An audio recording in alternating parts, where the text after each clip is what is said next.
Bismillahirrahmanirrahim. Bismillahirrahmanirrahim. Assalamualaikum warahmatullahi wabarakatuh. Kita lanjutkan kajian kitab Bulughul Maram. Sekarang hadis ke 321. Kita bacain aja langsung ya. Wa an Aisyah radhiyallahu anha, dan dari Aisyah semoga Allah meridainya, qalat, dia berkata, Ra'aitu Rasulullah sallallahu alaihi wasallam, aku pernah melihat Rasulullah sallallahu alaihi wasallam yusolli, salat, mutarabbi'an, dengan duduk bersila.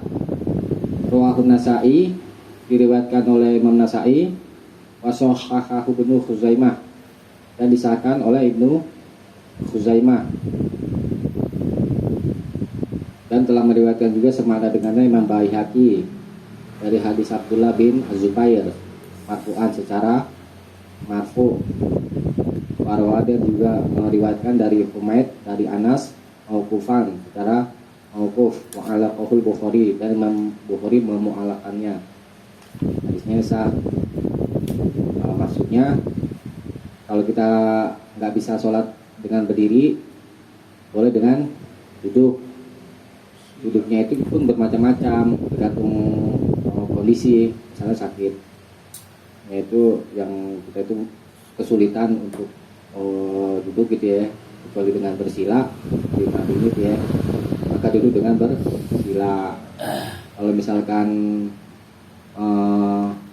kita selonjorin kaki itu ya kan, kayak orang sakit misalnya, itu juga boleh. Semampunya berarti ya? Iya, semampunya ya. Nah, tetapi hukum pokok sholat itu mesti dikerjakan dengan berdiri. Tuh. Di Al-Quran ada tersebut di surat An-Nisa gitu ya. Auzubillahi minasyaitonirrajim, surat An-Nisa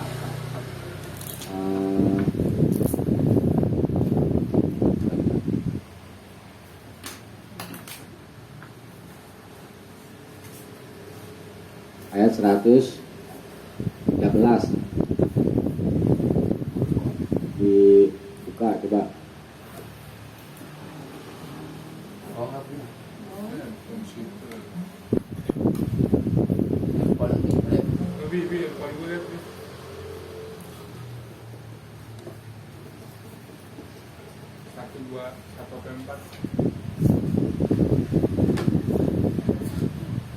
Ada rumah di rumah.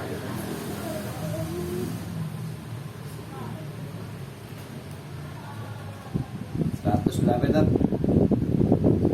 103. 13 sampai 3. 103. Ya.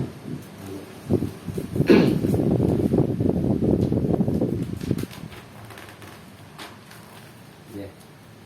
Dan dibacanya ya. Fa iza qadaytumus shalah, dan apabila kamu telah menunaikan salat, fazkurullaha qiyaman, maka ingatlah Allah, zikirlah kepada Allah qiyaman, dalam keadaan berdiri, wa qu'udan, dan dalam keadaan duduk, wa ala junubihim. Nah, itu yang dijadikan dalil. Apabila kamu telah selesai sholat, kita disuruh berzikir kepada Allah baik dalam keadaan berdiri, duduk, atau berbaring. Abad zikir di dalamnya termasuk sholat. Ya. Baik dalam keadaan berdiri itu pokoknya. Kalau nggak bisa berdiri, duduk, kemudian kalau nggak bisa duduk, berbaring. Tuh. Kalau misalnya nggak bisa berbaring gerakan, ya dengan isyarat mata misalnya, ya. Ada juga nggak bisa juga dengan hati, ya. Hati nggak bisa juga, ya itu disolati. Ya. Dalam Al-Quran juga disebutkan fattaqullaha mastata'tum, bertakwalah pada Allah semampumu. Nah, jadi pada waktu itu kenapa ini Nabi kok sholatnya bersila, duduk bersila? Yaitu beliau jatuh dari kudanya lantaran sakit, boleh duduk. Tapi kalau misalkan mampu sholat dengan berdiri, jangan duduk. Ya. Ini sebagai rukhsah, keringanan. Bisa dipahami ini ya. Coba dibaca di pasarnya.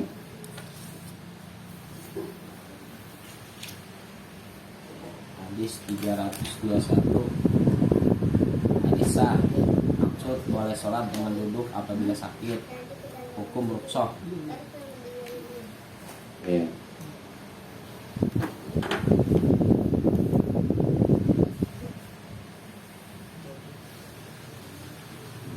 Ini coba lihat hadis 348.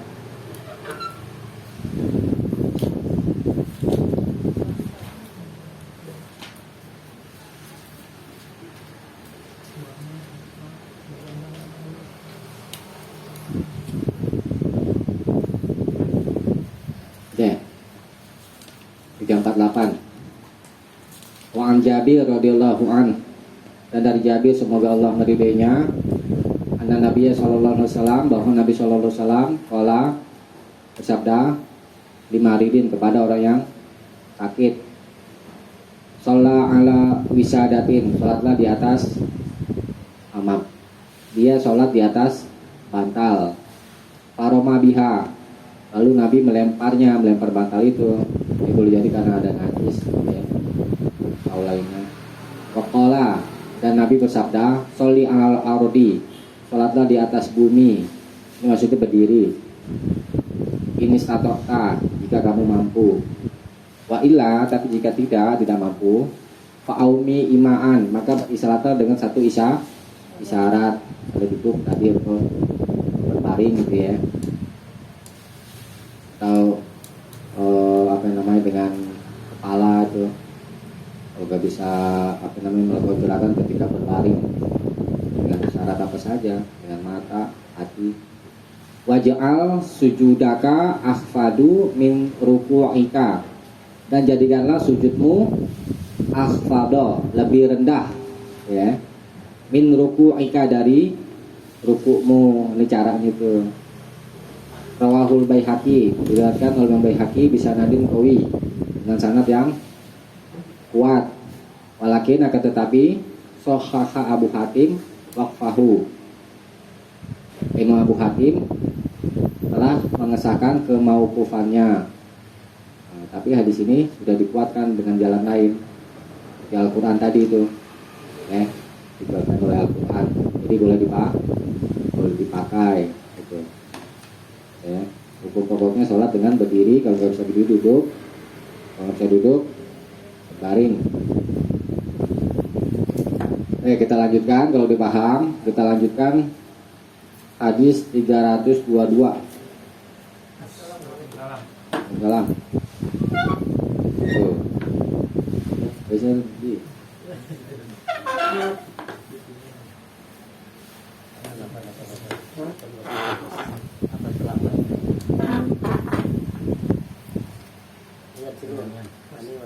Itu. Nah, emang ini.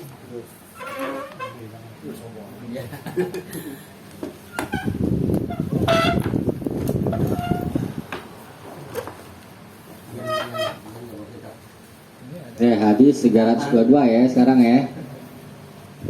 Wa ani bin Abbas, dan dari Ibnu Abbas radhiyallahu anhuma, semoga Allah meridai keduanya, anna Nabiyya sallallahu alaihi wasallam, bahwa Nabi sallallahu alaihi wasallam kana yaqulu, biasa membaca baina sajdatain, di antara dua sujud, maksudnya duduk di antara dua sujud. Ini bacaannya, Allahumma ghfirli warhamni wahdini wa'afini warzuqni. Rawahul arba'ah, diriwayatkan oleh Imam yang 4, illa Nasa'i, kecuali Imam Nasa'i. Walaslu li Abi Daud, dan lafaz ini milik Abi Daud. Wasahhahul Hakim, dan telah disahkan oleh Imam Hakim. Hadisnya sah. Maksudnya menerangkan tentang macam bacaan doa di antara dua sujud. Allahumma fili, ya Allah ampunilah aku, warhamni, dan rahmatilah aku, wahdini, dan bimbinglah aku, wa'afini, dan peliharalah aku atau selamatkanlah aku, warzuqni, dan karuniailah aku rezeki. Ini di riwayat Ahmad boleh baca Rabbighfirli ya. Ya, 2 kali. Rabbighfirli boleh pilih mau pakai yang ini atau yang singkat ya. Ahmad Rabbighfirli.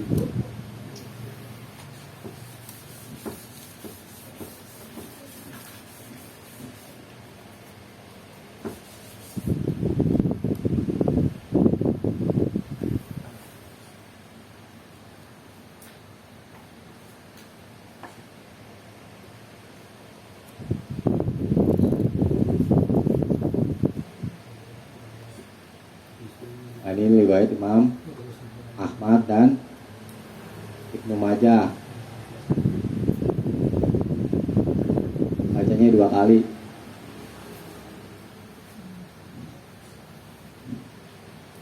Ibnu Majah dan Nasa'i ya.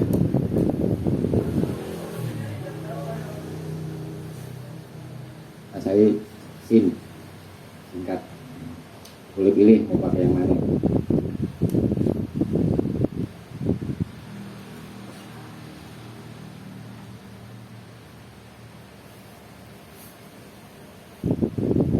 Paham ya?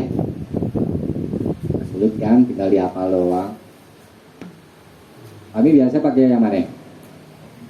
Iya, gampang ya ingetnya. Iya.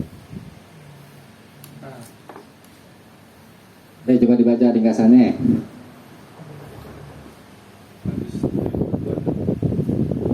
Hadis 322 bisa maksud di dalam duduk antara 2 sujud boleh membaca Allahumma firquli, hukum wajib koyar.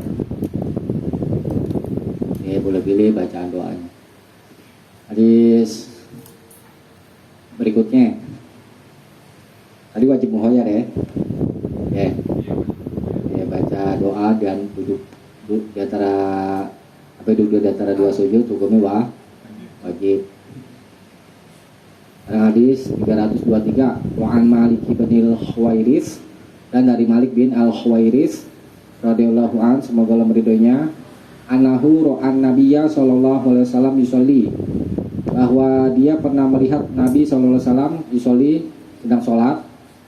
Fa iza kana fi witrin, dan apabila dia pada rakaat ganjil, witrin ganjil maksudnya rakaat ganjil 1, 3, 5 dan seterusnya, pokoknya rakaat ganjil, min sholatihi, dari sholatnya, lam yanhad, maka beliau tidak bangkit, hatta yastawiya qa'idan, sampai dia yastawiya lurus, qa'idan, dalam keadaan duduk. Nah, hadisnya Rawahul Bukhari, diriwayatkan oleh Imam Bukhari, hadisnya sah. Maksudnya menerangkan bahwa pada rakaat ganjil ada yang diistilahkan oleh ulama jilsatul istirahah, duduk istirahat namanya ya. Kalian contoh rakaat pertama ya, udah selesai apa namanya,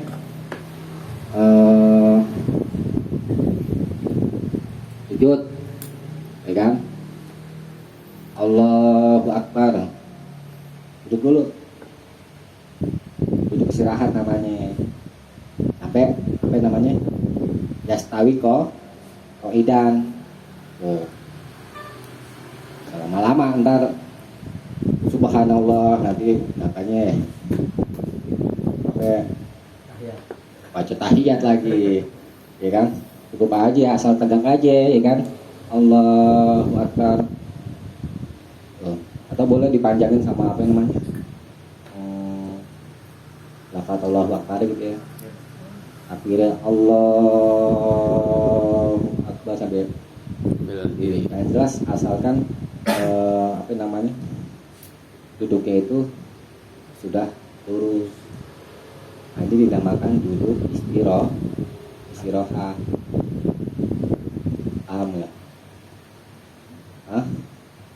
Duduk istirahat, ada rokat kecil. Ganjil doang tak. Iya, itu kan fibitrin.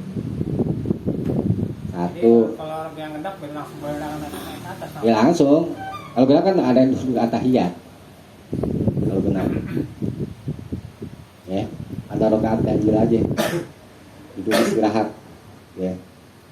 Ya, memang nggak ada batasan, gitu ya. Di sini kan nggak dijelasin batasannya sampai apa. Maksudnya jangan lama. Nanti dibilang subhanallah, sakanya makmum menyangka kita rokaat iya.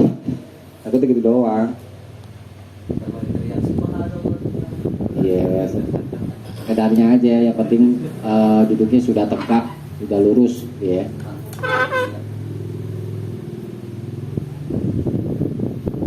Ini ada catatan, ada yang takbirnya 1 kali, ada yang 2 kali. Nah, ini belum catat riwayatnya. Waktu pertama sampaikan itu ada 1 kali takbirnya, ada yang 2 kali.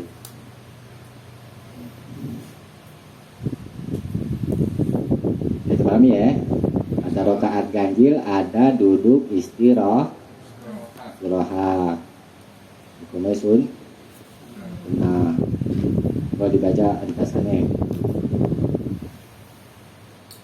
Hadis 323 hadis sa, maksud boleh duduk istirahat pada rakaat yang ganjil, hukum sunnah. Ya.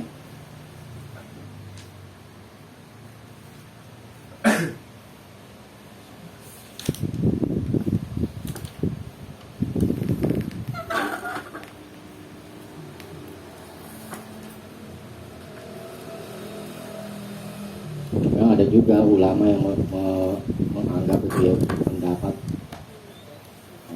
tidak disyariatkan duduk istirahat karena pada waktu itu Nabi udah tua dan sudah lemah. Tuh. Nah, ini pendapat ulama.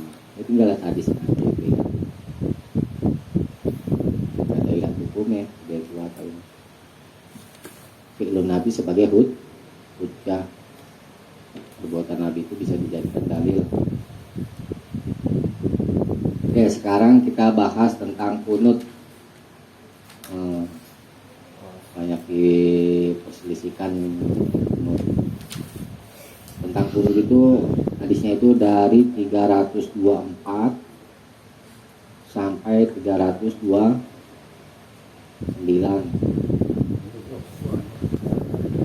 Ya kan? Ini baru 1 lembar. Itu koi bahas 4 lembar, 5 lembar. Jadi permasalahan kunut itu memang udah ada sejak sahabat. Diperselisihkan, usah kaget, ya kan? Ya, sekarang kita bahas hadis 324. Wan Anasin, dan dari Anas radhiyallahu an, semoga Allah meridhoinya, anna Nabiya sallallahu alaihi wasallam, bahwa Nabi sallallahu alaihi wasallam qanata, pernah berkunut syahran, sebulan, ba'da ruku'i, setelah ruku'. Yad'u ala ahya'in minal arabi. Yad'u ala, ini maknanya begini, kalau da'a yad'u digandeng dengan ala itu mendoakan keburukan. Kalau da'ali mendoakan kebaikan. Berarti di sini Nabi mendoakan keburukan ahya'in atas beberapa suku minal Arab, dari bangsa Arab. Summa tarokahu, kemudian beliau meninggalkannya. Muttafaqun alaih, disepakati oleh Bukhari dan Muslim. Nah, ini Nabi berkunut ini namanya kunut nazilah. Kunut karena ada musibah. Pada waktu itu Nabi mengutus 70 sahabat ya, yang disebut dengan Al-Qurra, ya, para pembaca, ya, ahli Quran, ya, yang hafal Quran. Yang mereka itu semuanya dibunuh. Tuh, ya. Dibunuh di Sumur Ma'unah namanya. Sumur Ma'unah itu terletak di antara Mekah dan Usfan, ya. Pada tanggal 4 Hijriah.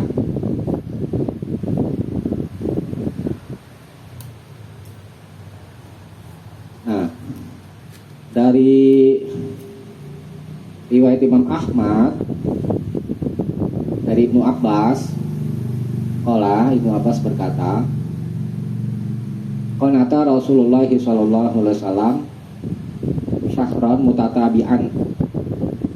Rasulullah sallallahu alaihi wasallam pernah kunut sebulan. Kalau di sini kan sebulan aja sebutnya ya. Nah, di riwayat Ahmad ada mutatabi'an, berturut-turut. Riwayat Ahmad syahran mutatabi'an.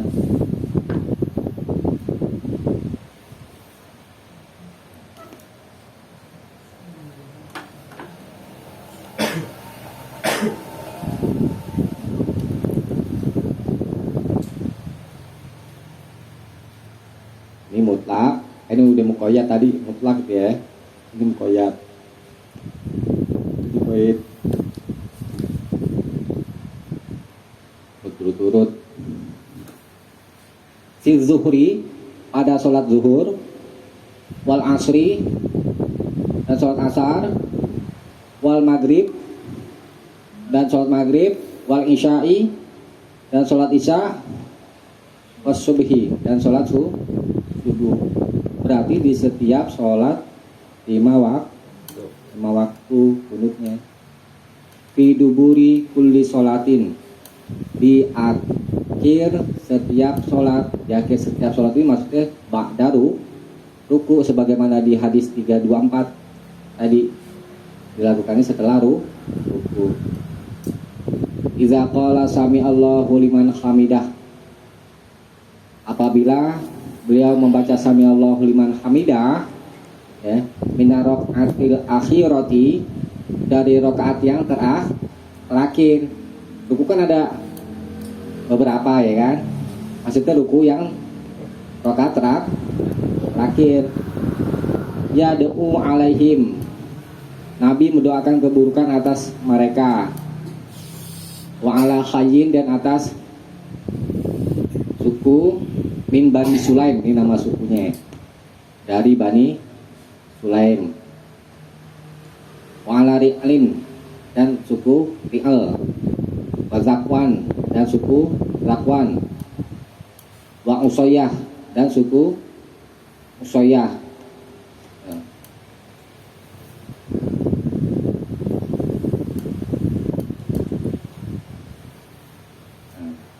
Maksudnya diutus 70 sahabat untuk berdakwah, mengajak mereka kepada Islam. Tapi mereka dibunuh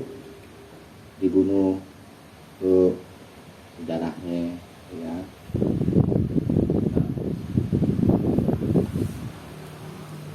Kemudian perhatikan itu lafaz summa tarokahu. Kemudian Nabi meninggalkannya. Nabi meninggalkannya ini maknanya apa ya? Apa nggak boleh lagi kunut nazilah, ya? Apa masih boleh? Di sini nggak ada penegasan yang berarti larangan. Jadi boleh kita berkunut, ya. Ini kunut nazilah. Kunut nazilah dilakukan oleh di sini itu jelaskan sahabat yang melakukan kunut nazilah, kunut nazilah itu ada kata lupa.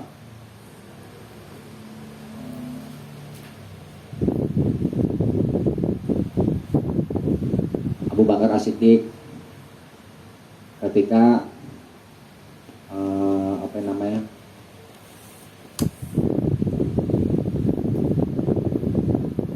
berperang dengan kelompok Musailamah ini Allah ya. Nah, dan ketika orang melawan ahli kitab, Abu Bakar As-Siddiq berkunut nazilah ya. Kemudian dan begitu juga Umar juga berkunut nazilah.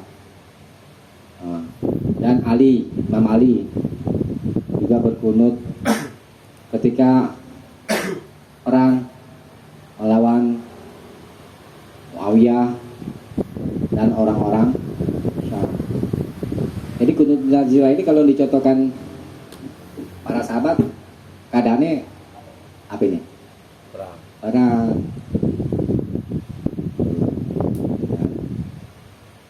Boleh kunut nazilah di tiap sholat 5 waktu.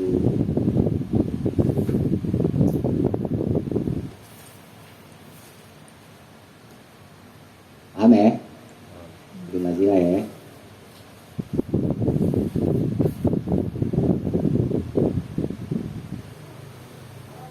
Terus kalau ada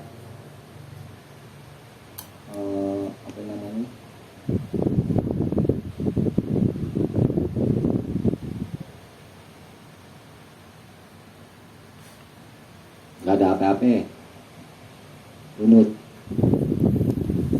nggak ada bencana apa-apa, nggak ada musibah apa-apa. Gimana itu kunut? Hah? Kalau nggak ada musibah apa-apa, Nggak ada contohnya.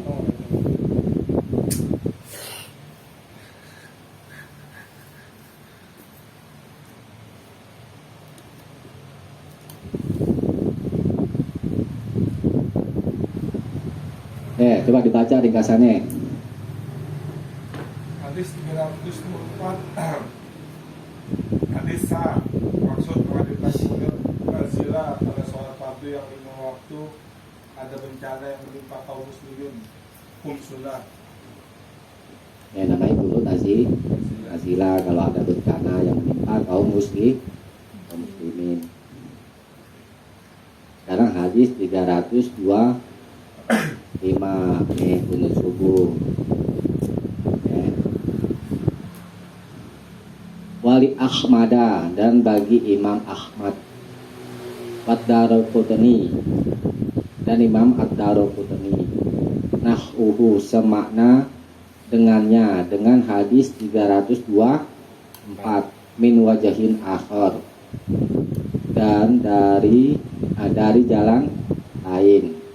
Wazada dari jalan lain maksudnya sanad ya.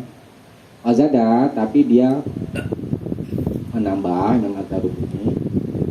Wa amma fis subahi adapun pada sholat subuh falam yazal maka beliau tetap yaknutu berkunut hatta faraqat dunia sampai faraqah meninggal berpisah dengan dunia sampai mati itu maksudnya ya. Nah ini ada pengecualian yang tadi kan ditinggalin di atas semuanya ya kan. Hadis 325 ini kecuali sholat subuh.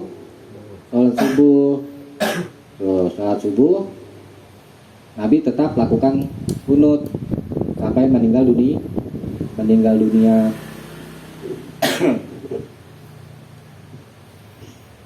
Nah, ini hadis yang dijadikan dalil oleh sebagian kaum muslimin sehingga mereka tetap lakukan kunut subuh. Pertama dipahami dulu kunut makna bahasa. Kunut itu artinya doa. Ya, secara bahasa kunut itu artinya doa. Ya, nazilah artinya bencana. Ya, tuh. Doanya bisa disesuaikan dengan kejadian. Ya. Ya. Sekarang kita bahas tentang kedudukan hadisnya ya.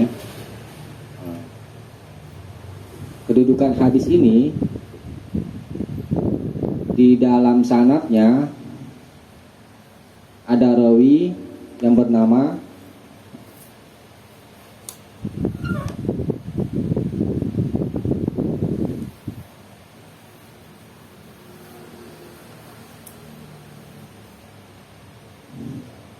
Abu Ja'far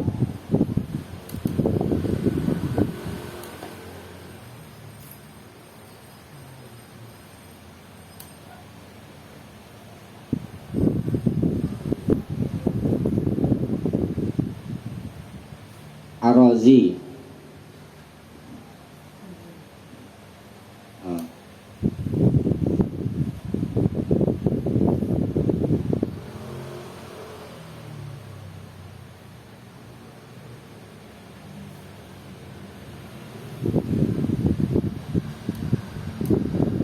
Dia itu tidak kuat, ya, Abu Bakar Razi.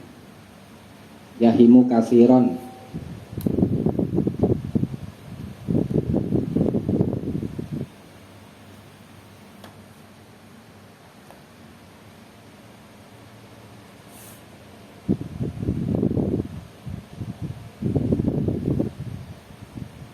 banyak mewahamkan, banyak meragu-ragukan.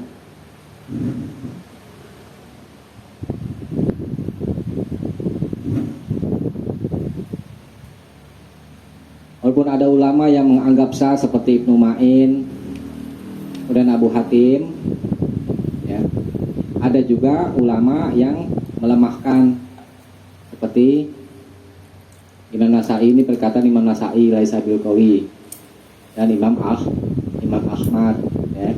Kemudian perkataan Yahimu kasiron, banyak waham, itu perkataan Abu Zur'ah, ya. Nah, dalam kaidah jarh wa ta'dil, celaan dan ujian, al jarhu muqaddamun ala ta'dil. Celaan itu didahulukan atas ujian. Misalkan tadi ada ulama yang memandangnya sikoh, ya kan, memandang baik. Tapi ada juga ulama lain yang memandangnya itu tercela rawinya. Maka yang terpakai al-jarhu, celaan itu, ya. Kenapa? Karena boleh jadi orang yang memandang baik itu tidak mengetahui celaan sirawi. Yang di persoalan kemarin itu, ya, jarh wa ta'dil. Dan kemudian Imam Zahabi juga menyimpulkan hadis Abu Ja'far Ar-Razi tentang kunut itu dhaif, kata Imam Zahabi. Imam Zahabi itu insya Allah kalau nggak salah itu kakek gurunya Ibnu Hajar, ahli hadis, ya. Kritik hadisnya itu dijadikan pegangan oleh ulama-ulama hadis, ya. Ini yang dikutip dari kitab Syiarul A'lam An-Nubala karangan Imam Al-Zahabi.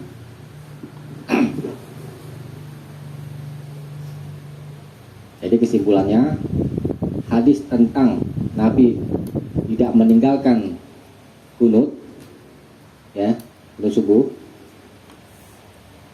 setelah sebulan berturut-turut itu sampai meninggal dunia, hadisnya lemah. Ya. Oh, masih dipakai ya.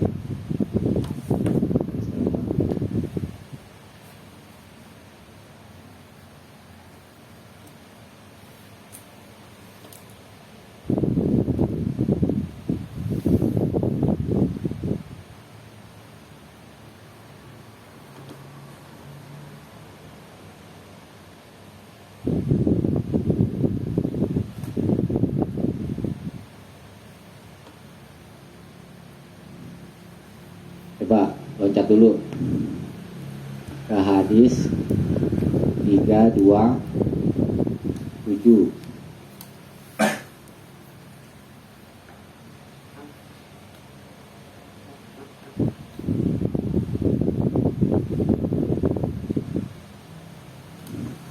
Yahimu tahu yahimu kasih banyak salah.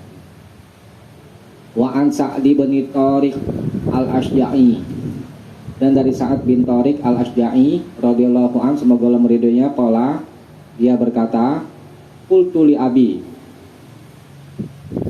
aku pernah berkata, maksudnya bertanya kepada bapakku. Bapakku siapa ini? Sito Tariq. Ya abadi, wahai bapakku, innaka sesungguhnya engkau qad shallaita, sungguh pernah sholat khalfa Rasulillahi sallallahu alaihi wasallam, di belakang Rasulullah sallallahu alaihi wasallam, wa Abi Bakrin, dan di belakang Abu Bakar, wa Umar, dan Umar, wa Utsman, dan Utsman, wa Ali. Ini maksudnya masing-masing jadi imam, ya. Pernah bermakmum dengan Rasulullah, pernah bermakmum dengan Abu Bakar, dan seterusnya. Afakanu yaqnutuna fil fajri, apakah mereka biasa berkunut di sholat fajar? Qala, Tariq al-Asja'i menjawab, ai bunaya, wahai anakku sayang, muhdasun bid'ah. Muhdas itu artinya yang diadakan, maksudnya bid'ah. Rawahul khamsah, diriwayatkan oleh imam yang 5, illa Abu Daud, kecuali Imam Abu Daud. Yang ngomong bid'ah siapa ya? Hah? Sahabat.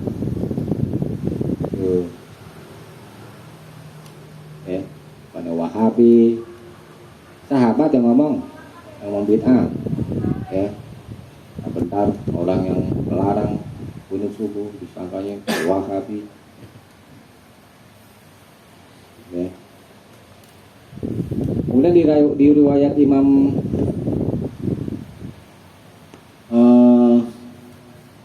Ad-Darqutni dari Sa'ad bin Jubair, qala, dia berkata, nih kutip dari kitab Zadul Ma'ad, ya, karangan Ibnul Qayyim.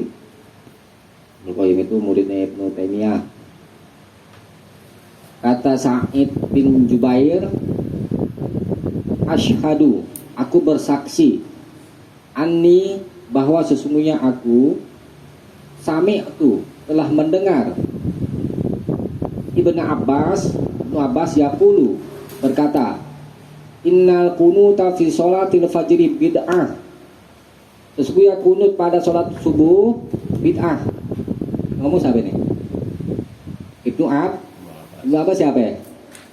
Sahabat yang membid'ahkan sholat subuh, maksudnya kunut subuh adalah sahabat. Oh, salafi. Kalau gitu. Hah? Tidak, dalam agama nggak ada yang hasanah. Tolaklah semuanya. Ngomong Nabi, ya.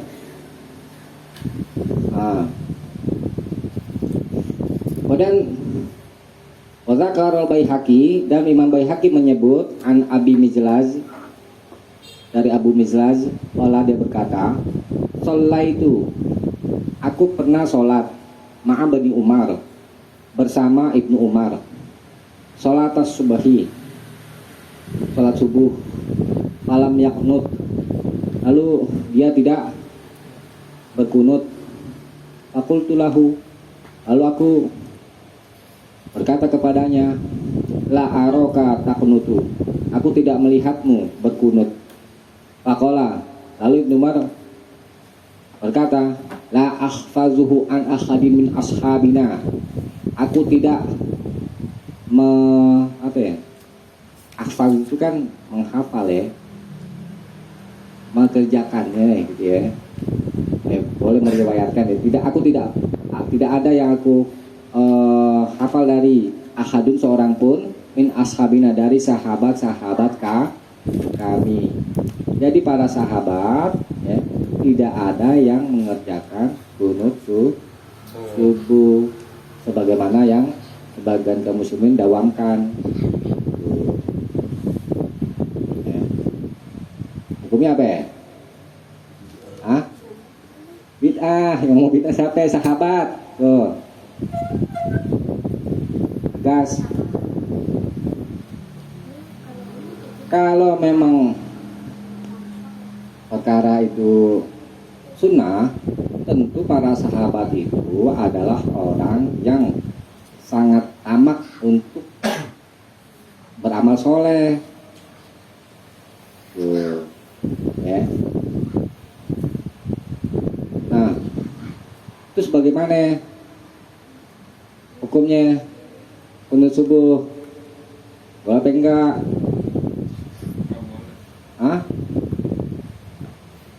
Kalau mengkhususkan nggak boleh, ya. Kalau jarang-jarang gimana? Kalau dikembalikan kepada keumuman, artinya tidak mengkhususkan, tidak mendawamkan, gitu ya. Ini kan maksudnya mendawamkan, mengerjakan dengan terus menerus, nggak ada apa-apa, nggak ada musibah apa-apa kunut. Sedangkan yang syariatkan dalam Islam itu kunut adalah kunut nazilah, gitu. Ia mencakup sholat subuh juga. Boleh kalau itu. Kalau mengkhususkan kunut subuh, udah tadi aja kita udah bahas ya kan. Hadisnya menerangkan tidak meninggalkan kunut subuh sampai meninggal dunia. Nabi hadisnya lemah. Sahabat katakan bid'ah. Bukan salafi yang ngomong ya. Ya. Sahabat yang ngomong. Tapi kalau jarang-jarang subuh nggak apa-apa. Tapi jangan tiap hari bawa kunut. Ya kunutnya kunut apa? Bawa kunut yang biasa. Nggak ada kunut biasa, nggak ada. Adanya kunut nazilah. Kunut manjilah. Contohnya cuma itu. Kalau ada musibah tadi udah panjang lebar dari bahas. Kalau ada belum, cara bacanya belum kita bahas. Jadi kunut itu baru boleh dikerjakan kalau ada musibah, gitu ya kan. Perang, Banjir. Ya. Kan musibah. iya bisa. Tapi yang Ente pindah aja deh, ente jadi blok. tetapi yang dicontohkan di sini adalah perkara perang semua. Gitu. Kalau demo kan perang. Nggak ada perang senjata bunuh-bunuhan.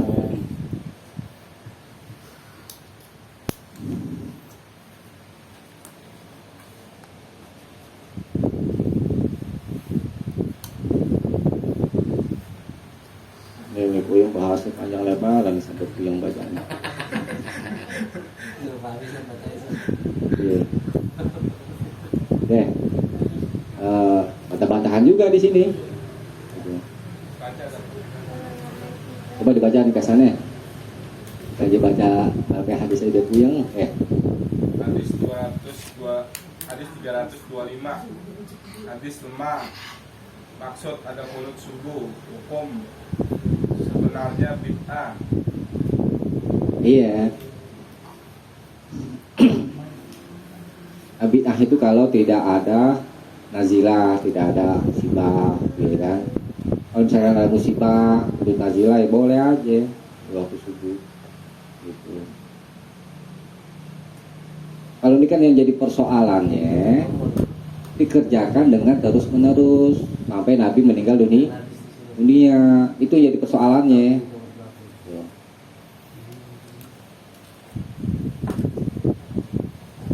Nah, sekarang kita bahas hadis 326.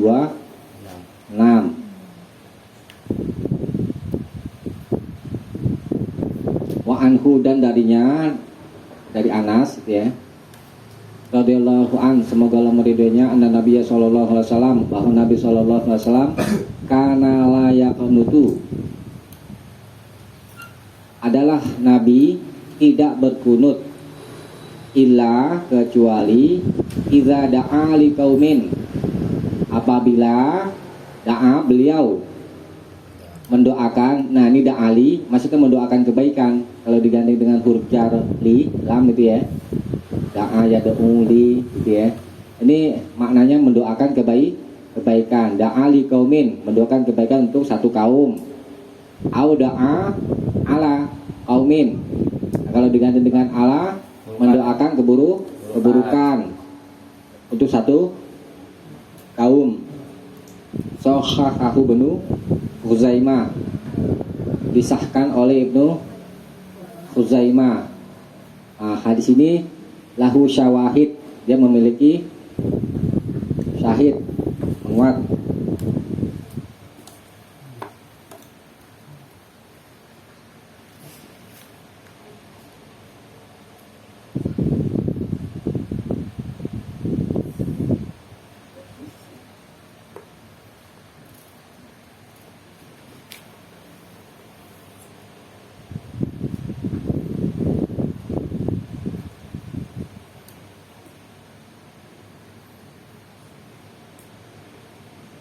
Penguat tuh tadi.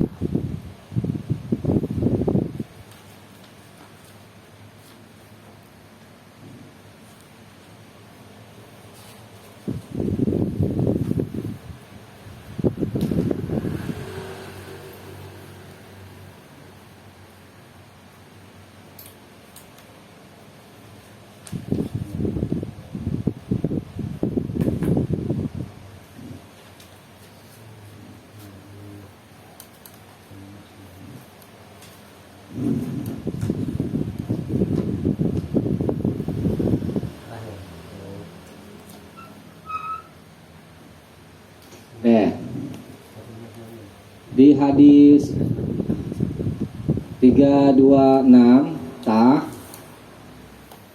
menerangkan bahwa Nabi berkunut itu di sini ada dua. Tadi kan di atas mendoakan keburukan.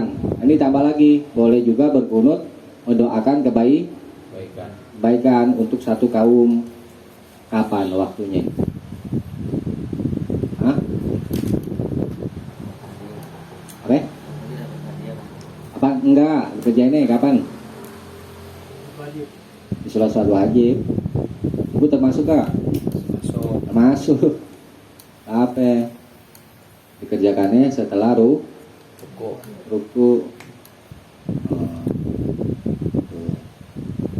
Di rakaatnya kapan ya? Apa? Rakaatnya. Lahir ya. Yang terakhir. Yang dimaksud keburukan perang, kalau ini kebaikan apa? Umum ya, kebaikan apa aja. Misalnya ya Allah, misalkan apa yang kita doa deh kan, apa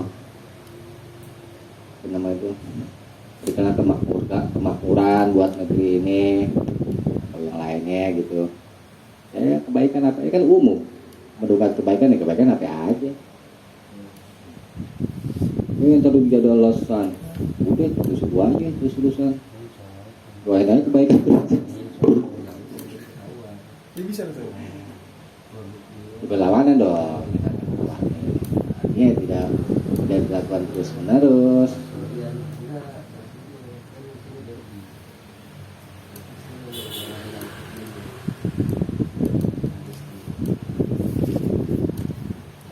Coba di baca Nih, nih.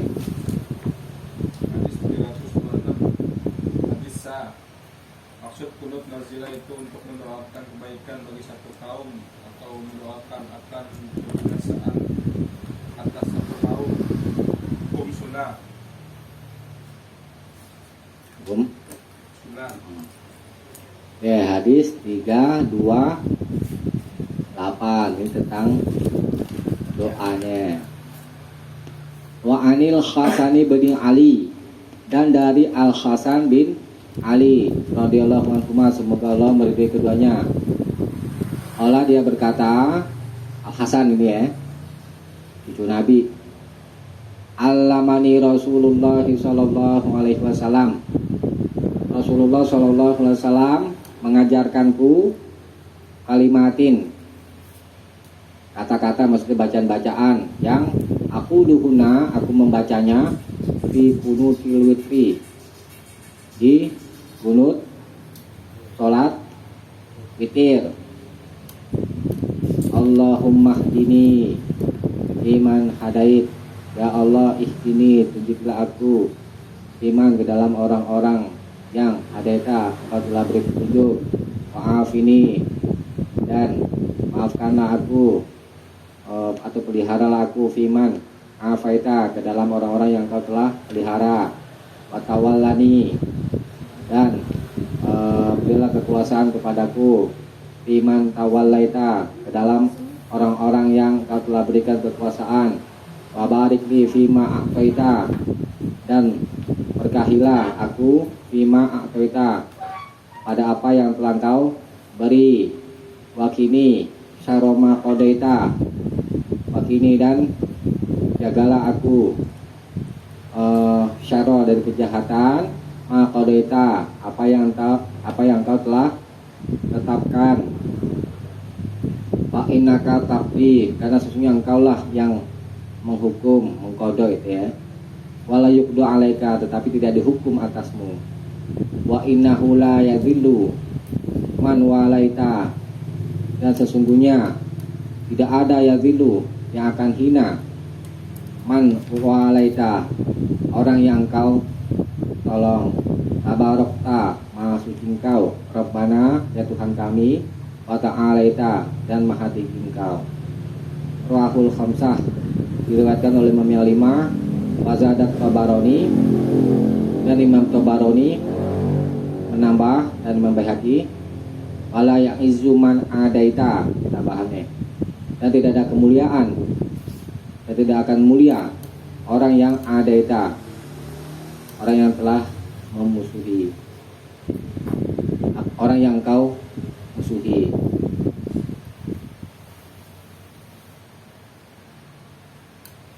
Zada Nasa'i, dan Imam Nasa'i menambah min wajahin akhar, dari jalan lain yang sudah di sana lain. Di akhirihi, di akhirannya ada wasallallahu ta'ala ala nabi, dan semoga Allah memberi rahmat, Allah Ta'ala memberi rahmat kepada Nabi. Kata Hajar, tambahan ini, tambahan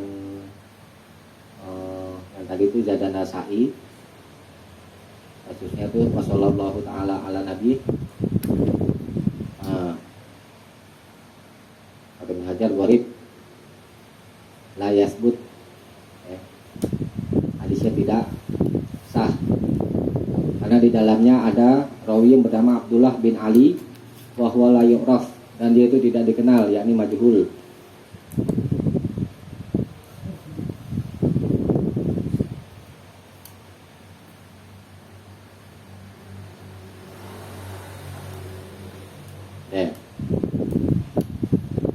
Ini apa namanya, bacaan doa kunut yang tadi ditanya. Nah, sekarang kedudukan hadisnya bagaimana? Hadis ini kan dari jalan Al Hasan bin Ali. Al Hasan bin Ali adalah cucu Nabi, anak Ali bin Abi Thalib. Nah, ketika Al Hasan bin Ali meriwayatkan hadis ini, dia masih kecil, masih belum balik, masih belum balik. Nah, periwayatan orang yang belum balik maksudnya menyampaikan dalam hadis itu syarat rawi sahih itu adalah orang yang adil. Di antara makna adil di sini adalah orang yang sudah balik. Jadi ahli-ahli hadis, orang-orang yang meriwayatkan hadis itu disyaratkan sudah balik dalam hal menyampaikan hadis, bukan menerima hadis. Bedain. Karena Ibnu Abbas dari kecil juga sudah menerima hadis. Nah, hadis ini diriwayatkan dari jalan Al Hasan bin Ali. Pada waktu itu Hasan bin Ali cucu Nabi ini meriwayatkannya itu masih kecil. Bisa dijadikan pegangan nggak? Enggak, hadisnya lemah. Tuh. Terus kalau hadisnya lemah boleh dipakai nggak? Ya, masalahnya memang begitu. Sekarang doa kunut ditentukan nggak? Nggak ditentukan, berarti boleh nggak pakai doa ini? Boleh aja. Jadi kita memakai doa ini bukan lantaran kita memakai hadis yang lemah, tetapi lantaran doa kunut itu tidak ditentukan.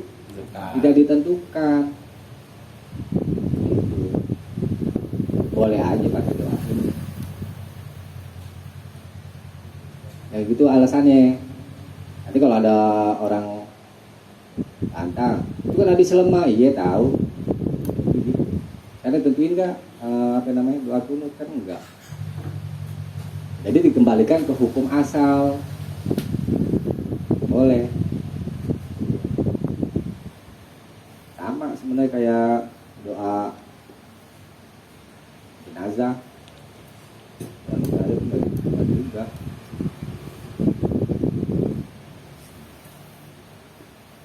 Jadi kalau ada hadis-hadis yang sudah dicontohkan Nabi, doa jenazah misalnya ya, kita ikut aja. Cuman jangan disalahkan, nggak bisa disalahkan orang yang mendoakan si mayit ya, dengan bahasanya sendiri misalnya ya, kan? Karena memang doanya nggak ditentukan.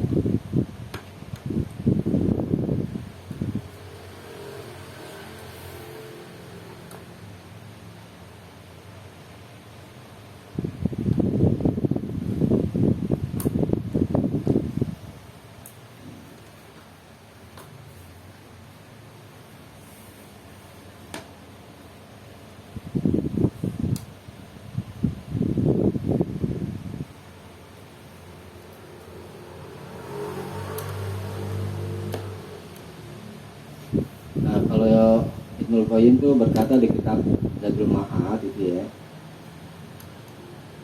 wa yarfa'u bidzalika sautahu, Nabi pada waktu pulang kembali lagi ya tentang cara baca doanya gitu ya. Nabi menyaringkan suaranya tuh,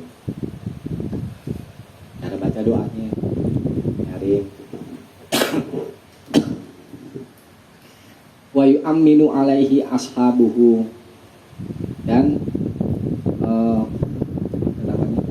kalau sahabatnya itu mengaminkannya daiman ilaan an para dunia sampai meninggal dunia. Jadi cara baca doanya nyaring, kemudian boleh mengaminkan, amin ya.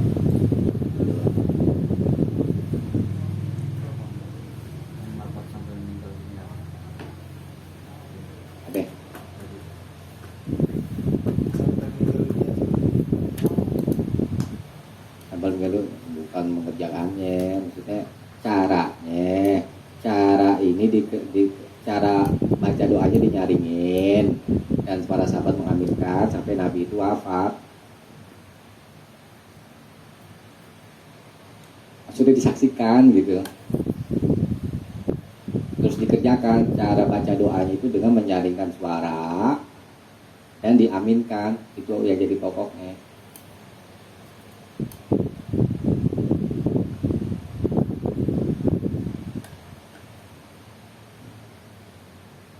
Kalau kita pembicaraan tentang yang kudu sebulan berturut-turut,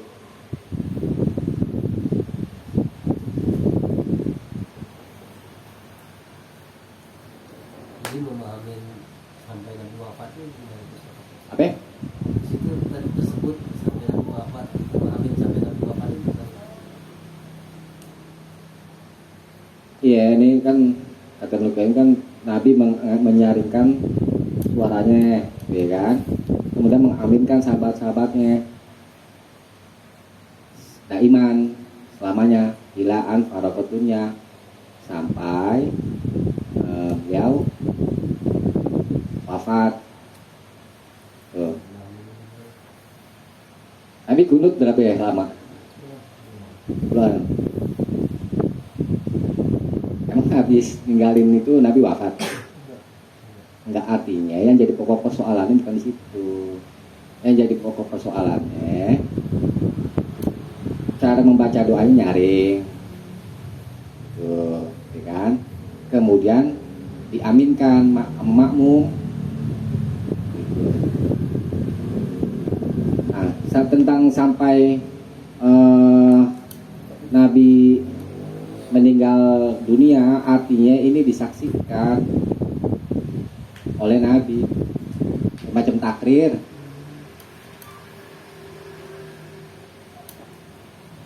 Tapi bukannya Nabi menjadi kunut sampai wafat gitu.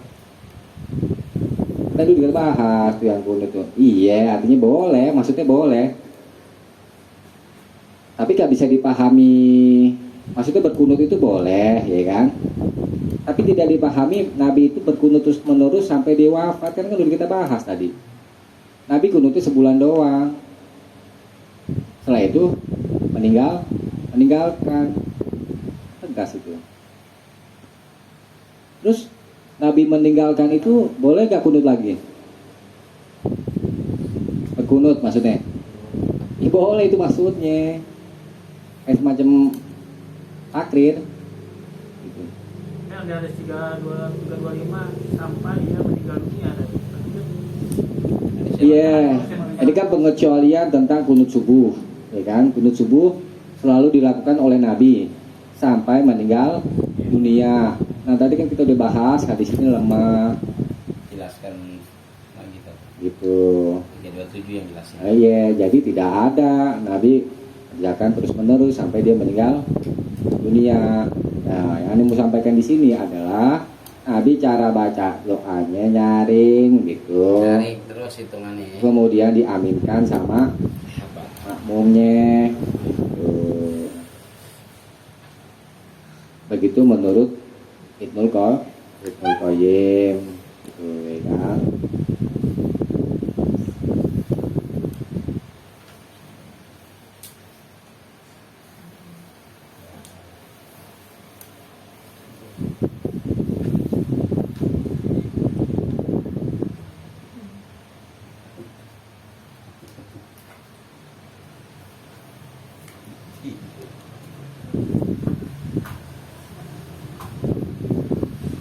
Adem. Adem. Jadi kalau menurut keterangan ini, coba lihat kembali hadis 328. Hadis 328. Kan kata Al Hasan, Nabi ngajarin aku baca doa ini. Dibacanya pada menurut apa? Hadisnya kedudukan tadi bagaimana? Lemah. Kalau lemah berarti tidak ada kunut pada sholat witir.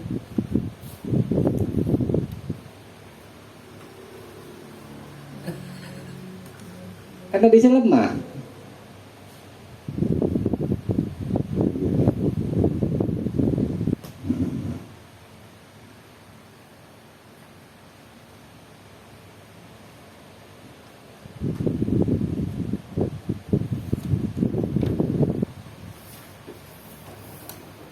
Terus dibawa lagi ada hadis tentang kunut witir.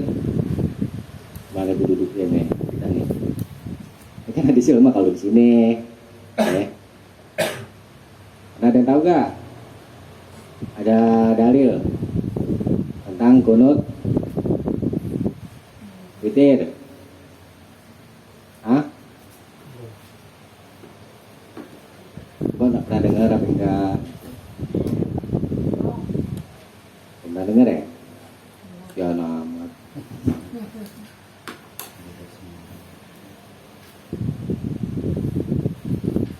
Iya, benar.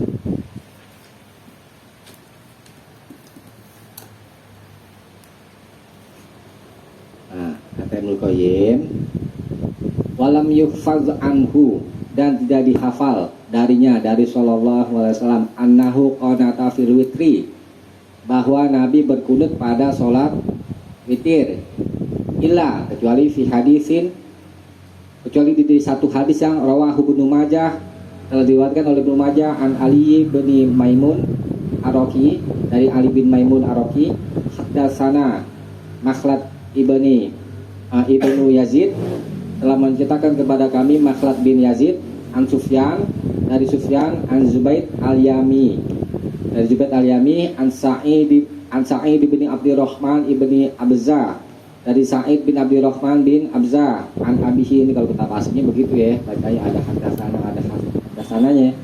An Ubay bin Ka'bin, dan dari Ubay bin Ka'ab, anna Rasulullah sallallahu alaihi wasallam, bahwa Rasulullah sallallahu alaihi wasallam kana yutiru, biasa berwitir, fayaqnutu qabla ruku, lalu beliau berkunut sebelum ruku.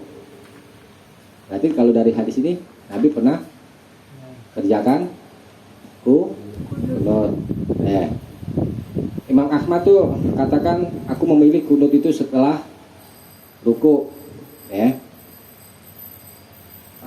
Jadi ada berbeda pendapat tentang tempatnya, sebelum ruku atau setelah ruku.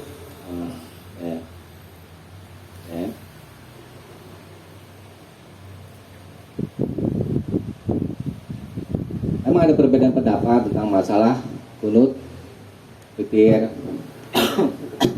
Ada yang mengatakan boleh berkunut, ya kan? Memang ada di Sahih Bukhari, saya juga pernah bawa, ada itu kan.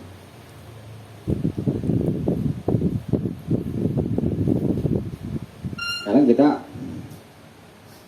maknai kunut itu, kalau sebelum ruku mencakup qiraah enggak? Kalau sebelum ruku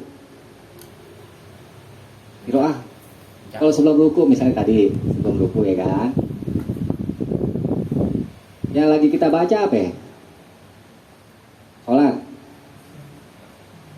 baca Fatihah, terus baca surat, dan seterusnya, ya, yang lain-lainnya. Mencakup gak itu? Mencakup, karena makna kunut itu juga doa. Dan ada juga ulama yang setelah ruku juga sama, doa. Jadi mereka yang menetapkan tidak ada kunut pada sholat witir, karena mereka memaknai kunut di situ adalah doa. Gitu. Bukan kunut secara istilah. Karena yang dicontohkan sama Nabi berkunut itu kalau ada nazilah, ya.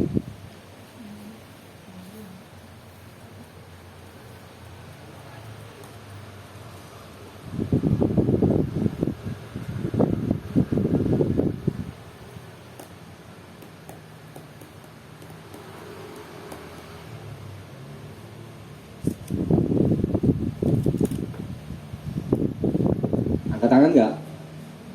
Baca doanya. Makmum paling tak angkat tangan. Imam juga.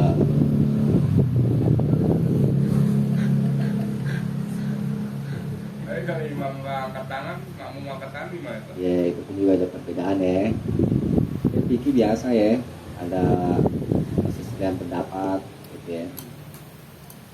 Kalau sini pertama itu bilang hadis yang menunjukkan bahwa dalam kunut ada mengangkat tangan adalah Umar, sebab ada rawi yang bernama Abdullah bin Sa'id al-Makhburi matruk. Kalau Ibnu Qayyim mengangkat tangan, ya. Sabar ya, ibu ya.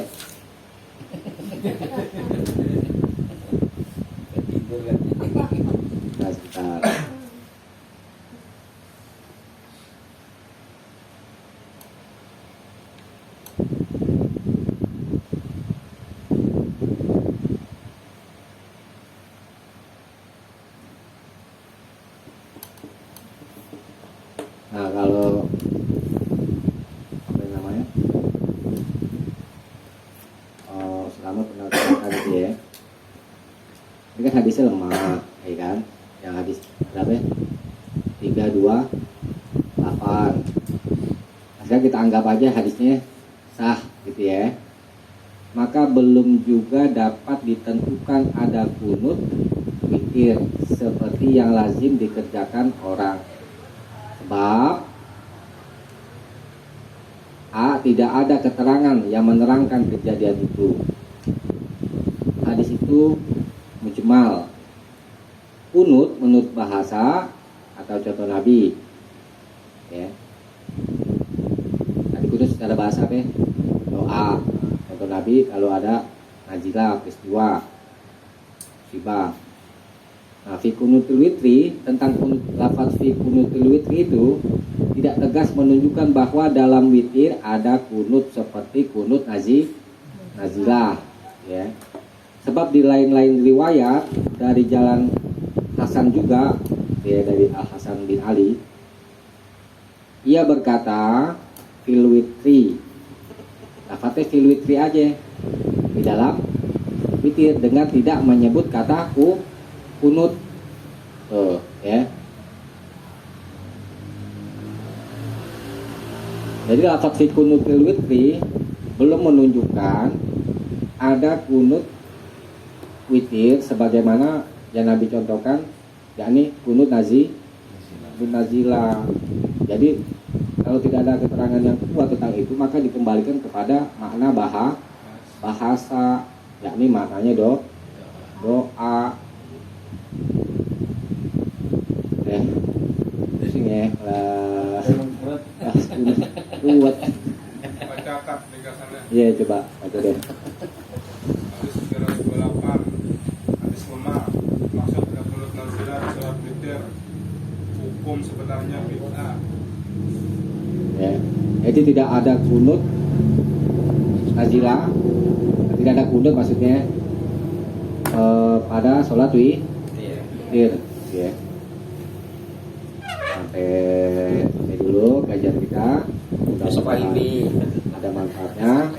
Kurang lebihnya mohon maaf. Subhanakallahumma wa bihamdik, asyhadu an la ilaha illa anta, astaghfiruka wa atubu ilaik. Assalamualaikum warahmatullahi wabarakatuh. Waalaikumsalam warahmatullahi wabarakatuh.